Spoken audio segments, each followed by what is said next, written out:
नेमावर के सिद्धोदय सिद्ध क्षेत्र दिगंबर जैन मंदिर में राज प्रहरी सम्मान समारोह आयोजित।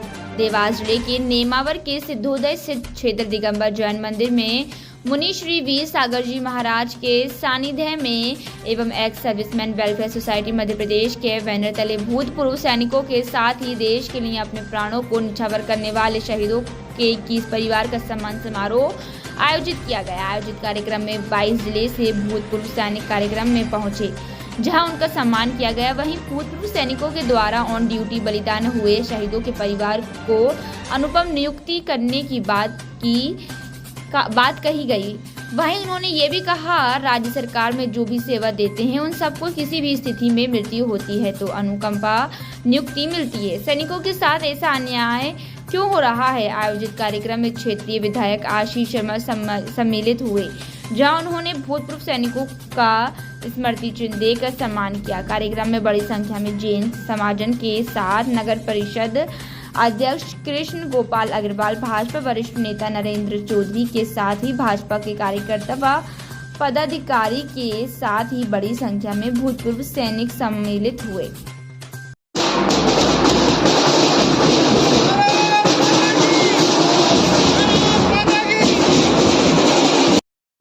उपाध्यक्ष नगर पंचायत नेमावर शहीद सैनिक परिवार है, उनके बच्चों को प्रतिवर्ष स्टेशनरी पैकेज भी यहाँ पर प्रदान नाम छोड़ गया तो कृपया सूचित कर दीजिए।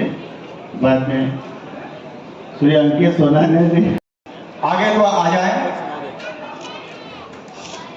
श्री मनीष जी पटेल दिगंबर क्षेत्र में आयोजन किया गया है और इसमें लगभग 20 से 22 जिलों के पूर्व सैनिक और शहीद सैनिक परिवार यहाँ पर उपस्थित हुए और उनको यहाँ पर विभिन्न सामाजिक संस्थाओं द्वारा उन्हें उपहार भेंट किए गए और उनका सभी का सम्मान किया गया। साथ ही विभिन्न जिलों से पधारे सभी और पूर्व सैनिकों का भी यहाँ पर सम्मान किया गया, सेवारत सैनिकों का भी सम्मान किया गया। साथ में क्षेत्र में जो भी राष्ट्र हित के काम करने वाले ऐसी राष्ट्रभक्त संस्थाओं के प्रमुखों का भी यहाँ पर सम्मान किया गया। जी सर। ठीक सर, आपका नाम?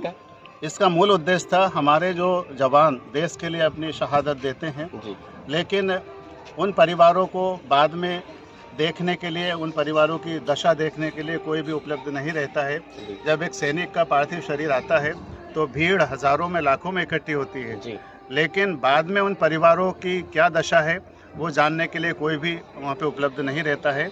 उनकी अर्थव्यवस्था कैसे चल रही है, उनके बच्चों की पढ़ाई कैसे चल रही है, इन सब के लिए हमने इस सोसाइटी का गठन किया और अब हम उनको प्रतिवर्ष उन बच्चों को स्टेशनरी पैकेज भी प्रदान करते हैं। साथ ही उनको विभिन्न प्रकार से मंचों पे सम्मान उनको शहीद परिवारों को मिले ताकि उनका हौसला बढ़ा रहे और हमारे जो सेवारत सैनिक वर्तमान में सेवा दे रहे हैं बॉर्डर पर, उनका भी हौसला अफजाई हो कि हमारे साथ हमारे देश के नागरिक खड़े हुए हैं। विधायक जी से कुछ मांग भी रखी है शहीद परिवारों के लिए? विधायक जी से अभी हमने कोई मांग नहीं रखी, लेकिन जनप्रतिनिधि के रूप में हमने उन्हें भी ये कहा है कि हमारे जो सैनिक हैं जो ऑन ड्यूटी पे बलिदान को प्राप्त होते हैं उनको अनुकंपा नियुक्ति शासन में नहीं मिल पाती है, जो एक बहुत बड़ी समस्या है और उसके लिए हम सभी स्तर पर प्रयास कर रहे हैं और उन्हें हम इसका ज्ञापन भी देंगे कि इसको ऊपर तक उठाया जाए मुख्यमंत्री लेवल तक, ताकि उन सभी परिवारों को अनुकंपा नियुक्ति मिले। क्योंकि राज्य सरकार में जो भी सेवा देते हैं सैनिक या केंद्र में, उनको सबको किसी भी स्थिति में मृत्यु होती है तो उन्हें अनुकंपा नियुक्ति मिलती है। सैनिकों के साथ ऐसा क्यों अन्याय हो रहा है, इसके लिए हम निरंतर आवाज़ उठा रहे हैं मंच के माध्यम से। पूर्व सैनिकों के द्वारा मध्य प्रदेश के 21 बलिदानी सैनिकों के परिवारों का यहाँ पर अभिनंदन का कार्यक्रम रखा गया। मातृभूमि के लिए बलिदान देना सर्वोच्च बलिदान माना ही जाता है। जिन परिवारों ने अपने बेटे इस भारत माता की रक्षा के लिए अर्पित किए हैं, उनका सम्मान सदैव भारतीय समाज में है, क्योंकि उन्हीं के कारण आज हम सुरक्षित हैं, हमारा देश सुरक्षित है। ऐसे सब परिवारों को हमने यहाँ पर नमन किया है और ये संकल्प अपने मन में लिया है कि जिन परिवारों से देश की सेवा के लिए सैनिक जाते हैं उनके परिवारों का ध्यान रखना हम सबकी भी जिम्मेदारी है। इसी कारण से भारत में बलिदान की ये परंपरा बनी हुई है, क्योंकि यहाँ मातृभूमि की रक्षा के लिए बलिदान देना सर्वोच्च गौरव का क्षण माना जाता है। सभी परिवारों को नरेंद्र मोदी जी की सरकार ने 1 रैंक 1 पेंशन, जो कि सैनिकों की सबसे पुरानी मांग थी, उसको दूर किया है। और साथ ही साथ उनकी आज यहाँ पर एक मांग निकलकर सामने आई है, शहीद सैनिक के परिवार को अनुकंपा नियुक्ति। शासन से हम भी अपने स्तर पर पत्र लिखकर मांग करेंगे माननीय प्रधानमंत्री जी से कि जो अपना जीवन देश के लिए बलिदान देता है उसके परिवार को भी नौकरी देना चाहिए, क्योंकि उसका सब कुछ चला जाता है। इसलिए यदि उनको सेवा का मौका मिलेगा तो कहीं न कहीं उन परिवारों को आर्थिक रूप से मजबूती मिलेगी।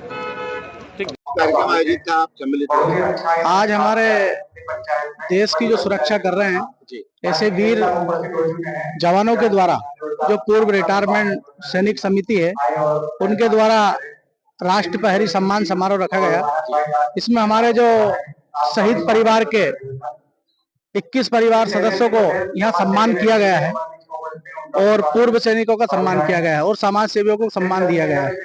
मैं भी इस कार्यक्रम के माध्यम से कहना चाहूंगा, हम सब लोगों की सुरक्षा और देश को सुरक्षित रखने वाले ऐसे सभी वीर सपूतों का स्नेह और आशीर्वाद इस क्षेत्र के ऊपर बना रहे, बस यही।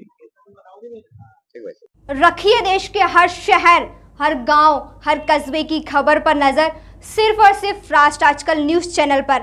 अगर आप हमारा चैनल YouTube पर देख रहे हैं तो चैनल को सब्सक्राइब करें और बेल आइकन जरूर दबाएं ताकि आपको मिल सके लेटेस्ट अपडेट। और अगर आप हमारा चैनल Facebook पर देख रहे हैं तो चैनल को लाइक करें, शेयर करें और कमेंट्स जरूर करें। और अगर आप पत्रकारिता के क्षेत्र में अपना करियर बनाना चाहते हैं तो जुड़े राष्ट्र आजकल न्यूज चैनल से।